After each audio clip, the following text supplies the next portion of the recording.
Growing controversy over the Iran nuclear deal framework. The plan has been met with skepticism from both sides of the aisle and members of Congress demanding that they get final approval. So what's next? Well, our political panel is back. The National Review's Jillian Melcher and the Washington Post's Philip Bump. Philip, do you see Congress getting their say? I don't at this point. And the problem is that they have to have a veto-proof majority in order to have that happen. Do you think they have it? Lindsey Graham says that they have it. Well, the problem is what the Democrats needed is they needed a glimmer of hope. They needed something they could hold on to saying, maybe this can work.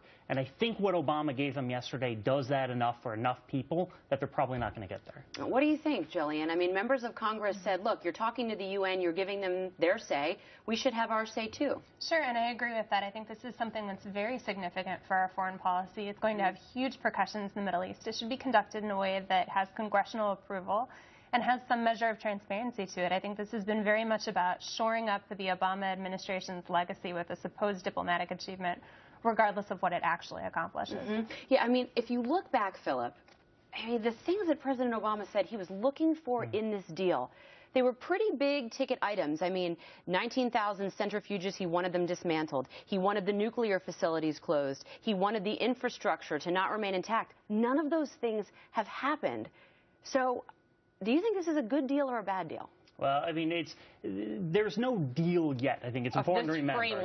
Exactly. There is this framework. You know, I mean, the nature of negotiations is you say publicly and boldly, these are the things I want, and you have a hard line that is actually where you won't go past. It seems as though they didn't go past that hard line. I think that it's interesting because the Washington Post did a poll earlier this week. The vast majority of Americans actually support the idea of making a deal with Iran to lessen sanctions in exchange for getting rid of the nuclear program. However, a lot of them also don't think that it's going to happen. Of course, they hadn't seen the deal when this poll was done. So I think that there's a lot of questions that exist, and I just don't know that anyone has all the answers. And they don't trust Iran either. And I want to ask you about the political appearance of this, because the Rose Garden has become, and I joke, sort of the place where, you know, bad things happen to good people. And you see the president has gone out. He had the Bo Bergdahl press conference. That deal ended up being, I think, a pretty bad deal. Is he going to regret this if Iran says, you know what, we're not going to follow any part of this deal. We're going to wait until we start to get American products. We're going to have our economy lifted. We're going to have our oil markets back in boom. And then we're going to use that to pad our coffers to, one, build a bomb and fund some of these proxy wars. Sure. I think Iran is looking to the North Korea example with nuclear program stuff, and that is that you drive a really hard bargain. You get the West to concede a little bit, and then you do exactly what you want. And I think by this negotiation, we're really weakening our negotiating hand because we had those sanctions. They forced Iran to the negotiating table.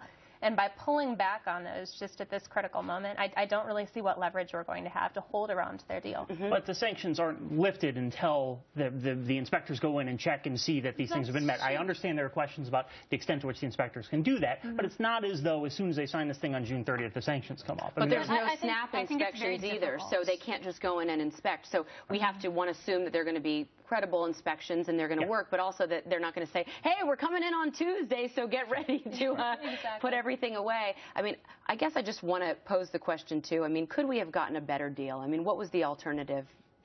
I mean, the people who know that is Zarif and John Kerry. I mean, I honestly don't know. I think it's always the case someone can get a better deal. I don't know what that looks like. We've heard a lot of rhetoric saying, oh, we should have waited for a better deal. I haven't heard anyone articulate what that better deal actually is. I'm very skeptical about this. I think the Obama administration views this as a Nixon and China moment, but unlike China, we don't have shared interests with Iran. I think our interests are, in fact, very diametrically opposed, both on the nuclear issue and in Iraq. And I think it's going to be very difficult to cobble together an agreement on it. Yeah, and China never called us the Great Satan and took our hostages and threatened to completely obliterate Israel, which they still said is a goal of theirs. Thank you both. Thank you. And straight ahead, the black